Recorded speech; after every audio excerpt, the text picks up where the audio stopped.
airports. So here the airport positive and negative point we will see first. Positive and negative points, है ना? So what is the positive point here of the airport?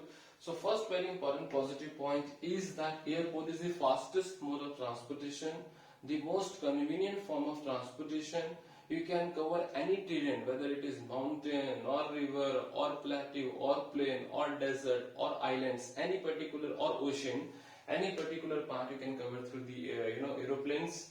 And we have under the airways we have aeroplanes also, helicopters also, है ना? So this all will come under the aeroplanes or airways only. And apart from that, I must tell you one company from India that is making basically the helicopters, that is Pawan Hans Helicopter Limited, है ना? Please remember Pawan Hans Helicopter Limited. And the air facilities that is provided from India in government sector, it is basically Air India. And from private sector we have Indigo, we have Jet Airways, है ना? Previously we were having Kingfisher, but now Kingfisher has become bankrupt. So that is the thing that I wanted to discuss with you under the airways in positive part. If we talk about the negative part, then we have that is airways are the most expensive mode of transportation. And the second one is the network of airways, that is number of airports are very less in India, है ना? One comparison I'm telling to you. If you go to America, like in India, taxis are running now. Similarly, in America, airports are there, airways are running like that. Okay, and I must tell you, airports are very important for the development of a region. Okay, and I have told you in my regular classes why airports are very important for the development of a country. Fine. So this is all about the airways that I wanted to discuss with you. Yeah? Some international airports I have already mentioned in this particular topic. After that, dear, since this is the thing that I wanted to discuss with you under the mode of transportation, that is landways, waterways and airways. Apart from this mode of transportation, the next very important topic that is there from this chapter, that is always coming, that is called as communication. Transportation and communication, So sometimes the question is coming that how the transportation and communication is helping to develop a nation economically. So this type of question you will also see. Fine. So what is communication? Communication means you are connecting with other particular person, and you can talk to them, you can send them messages, you can send them your informations, So beta, communication is basically, here you can explain this into two parts, that is electronic or print. So if I talk about electronic, then your internet will come, fine.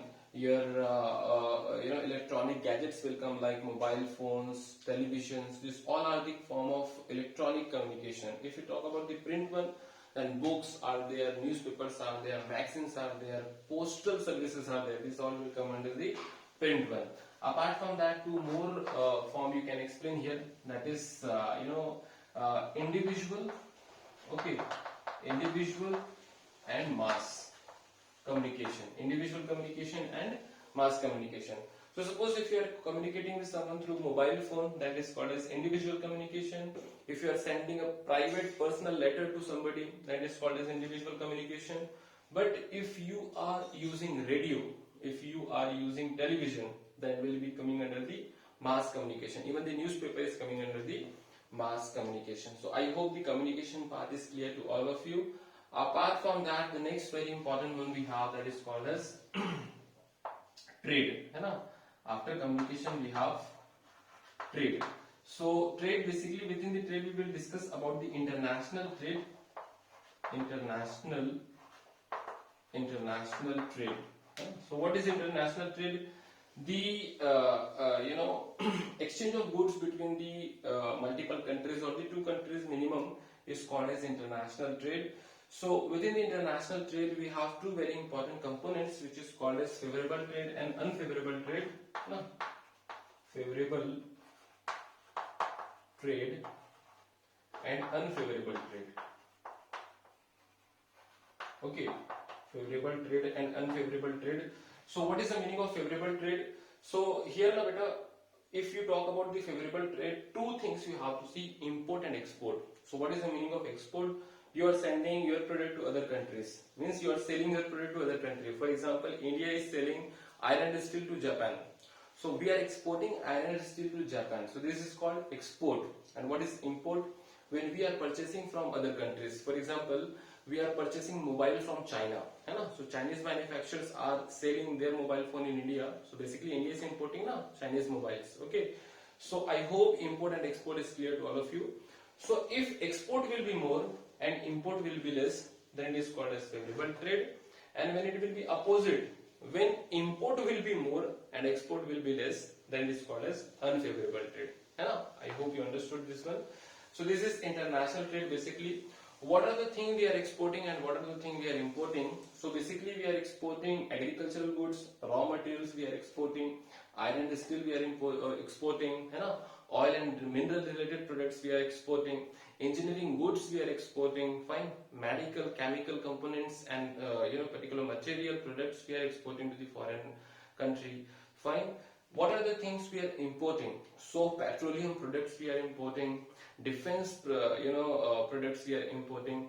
Apart from that, we are also importing some technological, some machine based tools and technologies we are importing from other countries, fine. So this is all about the international trade. Now we have here one very important topic that is called as software technology also. Software technology, or we can call that information technology. IT we basically call software or the information technology.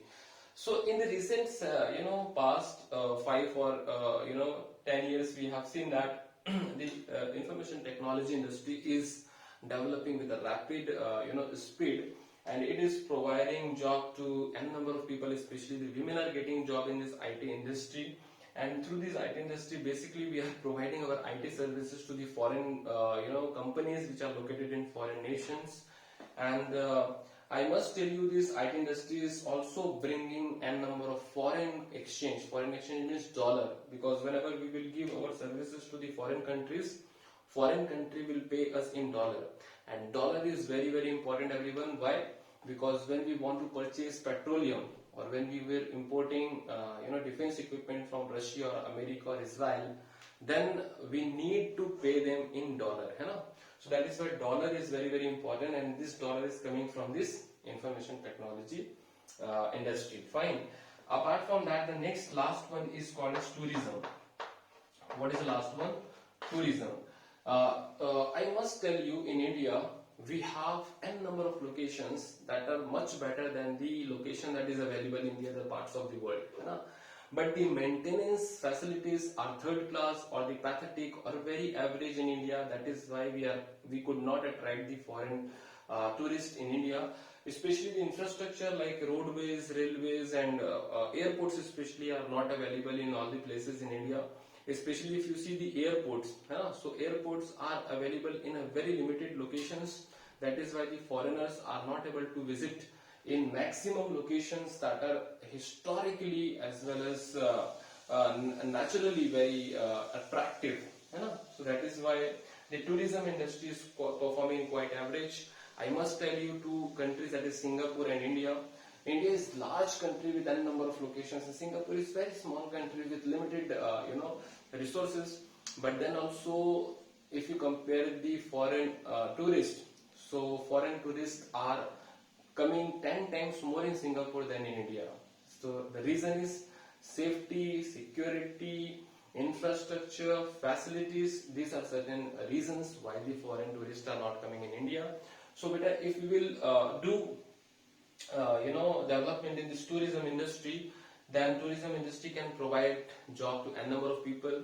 Tourism industry can support the nearby other industry like hotel industry, restaurant industry, shopping mall industry can be promoted through this tourism industry. If tourism industry will be promoted, our culture will also getting promoted, because when foreigners will come in India, they will try to know more about Indian culture, tradition, custom, belief. So this is why I am telling to you that tourism industry can be base for the development in India in upcoming future. So that's it in this entire particular chapter.